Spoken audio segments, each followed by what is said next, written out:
I was up at sunrise at a very recognisable spot, cruising around, trying to see if I could find any schools of salmon.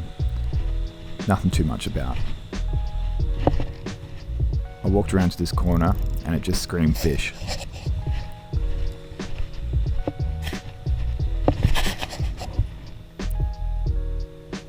As soon as I walked around this corner, I knew there'd be fish here. Sometimes you just know. I've been casting for about 20 minutes beforehand.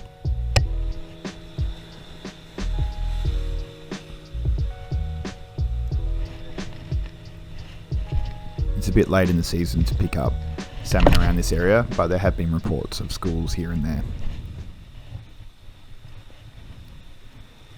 But I was hooked up straight away on what I knew would be the old humble herring. I was using the Savage Gear missile.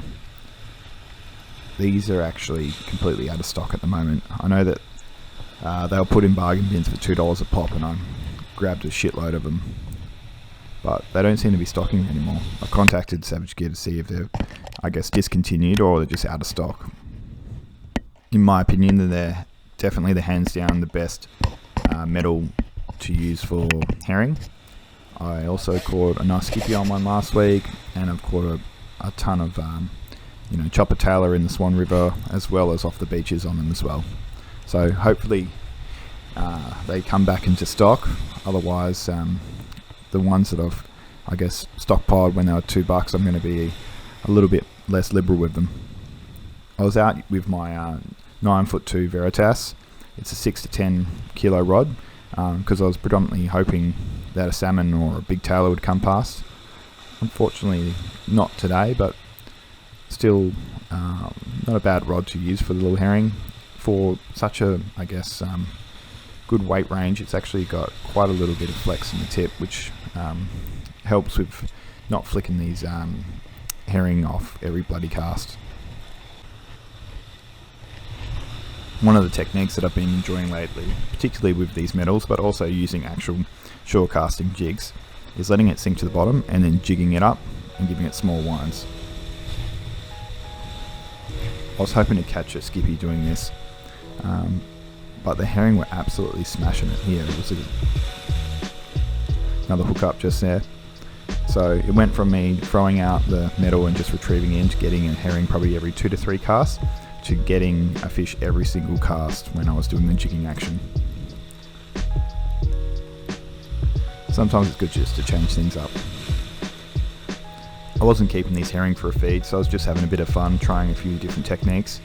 Actually, when I was in New Zealand, I was in Hokitika and I was casting Halco twisties and using this technique to catch kawai, or what we call Australian salmon over there.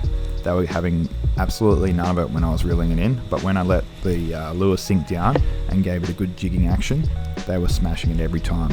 So I thought, when in Rome, in a place like this, if there was a rogue salmon around, I would hit it.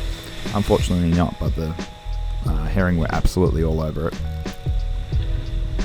With this technique, you are, a little bit more prone to snagging up on some weed or rocks down the bottom.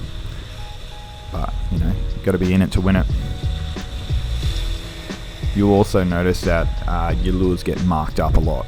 So all, the paint and whatnot gets smashed off at them, because they are more likely to rub and smack against rocks rather than when you're just retrieving it straight in.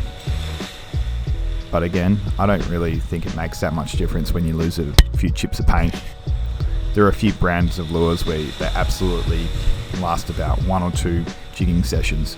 That includes actual shore casting jigs too. So some brands are better than others. It was a stunning morning. One of the few spots in WA where you get a nice sunrise.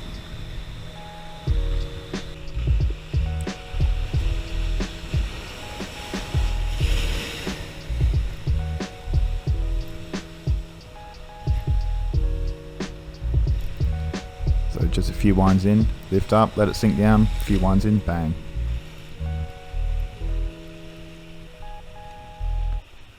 There's probably better rods that you could use for this, but for using my, tailor and sounder rod to do this, it worked pretty well. I've just got my Nasky with 17-pound braid on it. It's that light braid that I was talking about in my last videos, where you can cast out a lot further for the strength of the braid.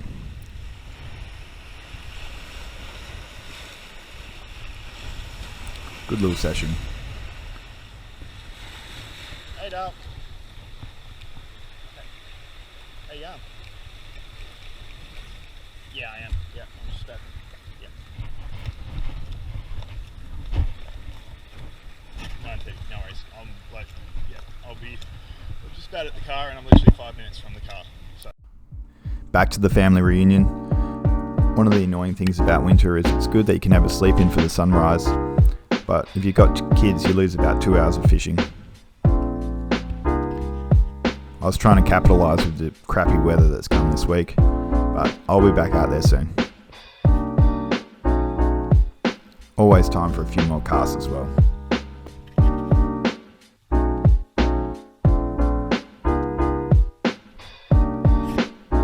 For more West Australian land-based fishing videos, please subscribe. Feel free to ask any questions in the comments section.